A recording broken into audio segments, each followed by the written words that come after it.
एक शाम प्राची टीवी पर सीरियल देख रही होती है। तभी उसकी सास वहां आती है। अरे सीरियल में तो ऐसे मग्न है जैसे आज रात का खाना पड़ोसी आकर बनाएंगे। मुझे पता ही नहीं था आपने अपने बेटे की शादी पड़ोस में भी की हुई है। हैं? मतलब? मतलब इस घर में सारा काम बहू ही करती है, आप तो सिर्फ खर्राटे मारती हैं। अच्छा जी, फिलहाल तो तुम आराम फरमा रही हो, चलो जाओ, ये मेरे टीवी देखने का समय है। आहा, इसीलिए मुझे भगाया जा रहा है। सॉरी, अब तो बिल्कुल नहीं जाऊंगी। प्राची की इस बात पर दोनों सास बहू के बीच टीवी रिमोट के पीछे बच्चों जैसे छीना झपटी शुरू हो जाती है, जिसके बीच श्लोक भी काम से घर वापस आ जाता है। आज मेरी चूहे बिल्ली की जोड़ी किस बात पर झगड़ रही है? अरे तेरे बीवी मुझे टीवी ही नहीं देखने दे रही। अरे तुम्हारी मम्मी मुझे खाना बनाने के लिए फोर्स कर रही है। अरे वाह, ऐसे बेतुके रीजन पर तो बच्चे भी झगड़ा नहीं करते। अरे मुझे कुछ मत बोल, सब इसने ही शुरू किया है। हाँ हाँ, जैसे आप तो बहुत दूध की धूली है ना। अरे बस, दोनों चुप। प्राची जाओ, खाने की तैयारी करो। और माँ तुम छोड़ो, तुम्हें क्या बोलूं, शांति से अपना सीरियल देखो, मुझे दोबारा लड़ने की आवाज सुनाई नहीं देनी चाहिए। ऐसा बोलकर श्लोक वहां से चला जाता है, जिसके पीछे पीछे प्राची भी कुछ न कुछ बड़बड़ाते हुए रसोई में चली जाती है।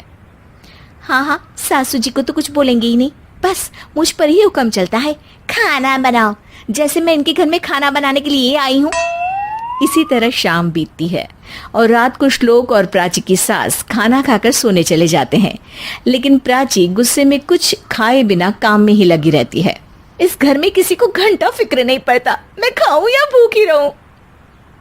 प्राची कुछ देर के लिए रसोई से बाहर जाती है और जैसे ही वापस आती है तो वहां दूध का भरा ग्लास देखकर हैरान रह जाती है।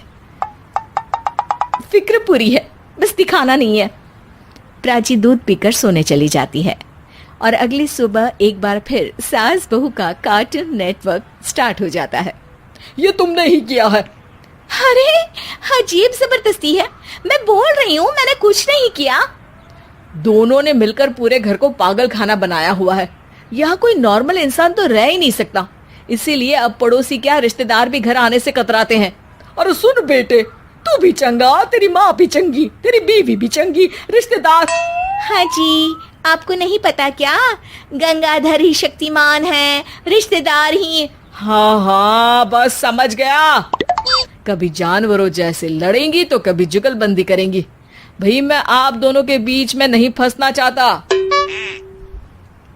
सास बहू की इस मनमौजी जोड़ी से परेशान होकर श्लोक अपना सिर खुजलाता वहां से चला जाता है। चलो अब मैं भी कीर्तन में जा रही हूँ। इस पर जैसे ही सास कमरे में अपना पर्स लेने जाती है तो वहां नाश्ते की प्लेट रखी देख मुस्कुराने लगती है और नाश्ता करके घर से बाहर निकलते हुए कुछ पैसे टेबल पर रख जाती है, जिसके कुछ देर बाद सिलेंडर वाला घर आता है। ओ मोरी मैया, मैं सिलेंडर के बारे में तो बिल्कुल भूल ही गई थी।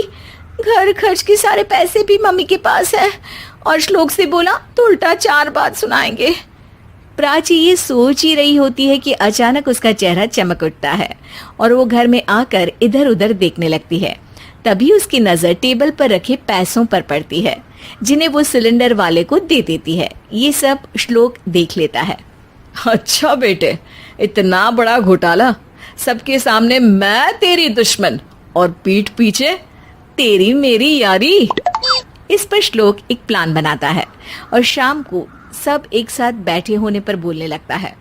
माँ, तुम दोनों की बहुत लड़ाई होती है, इसलिए मैं सोच रहा हूँ कि प्राची को उसके घर छोड़ाऊं, इससे वो भी खुश रहेगी और तुम भी। अचानक श्लोक की ये बात सुनकर सास बहू शौक से उसकी तरफ देखती हैं। अरे ऐसे कैसे घर छोड़ाओगे, मुझे कहीं नहीं जाना।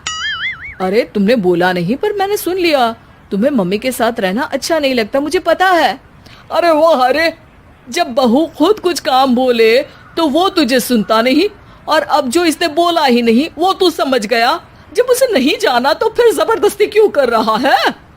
अच्छा, फिर आपको मौसी के घर छोड़ाता हूँ, बस अब आप दोनों एक घर में एक छत के नीचे नहीं रह सकती। मैं इस टॉम एंड जेरी की जोड़ी को और नहीं झेल सकता। है? ऐसे कैसे नहीं रह सकते? तुम्हें इतनी दिक्कत है तो तुम्हारा बोरिया बिस्तर पैक कर देती हूँ, लेकिन मम्मी जी कहीं नहीं जाएंगी। बिल्कुल यही सुनना था मुझे। अगर दोनों में इतना ही प्यार है फिर हर वक्त ये लड़ाई का नाटक क्यों करती हो? देखा मैंने कैसे माँ किचन में दूध रखती है और तुम उनके लिए कमरे में नाश्ता रखती हो, और कैसे वो पहले ही तुम्हारी दिक्कत समझकर घर में पैसे रखकर बाहर जाती है। अरे भाई, इतना ड्रामा तो डेली सोप में भी नहीं होता जितना तुम दोनों ने इस घर में फैलाया हुआ है। तू हमें टॉम एंड जेरी बोलता है ना, तो याद कर वो दोनों भी एक दूसरे को बाहर वालों की बुरी नजर से बचाने के लिए हमेशा सबके सामने लड़ते थे, लेकिन अकेले में दिक्कत के समय मदद भी तो करते थे। बस हमारा रिश्ता भी कुछ ऐसा ही है।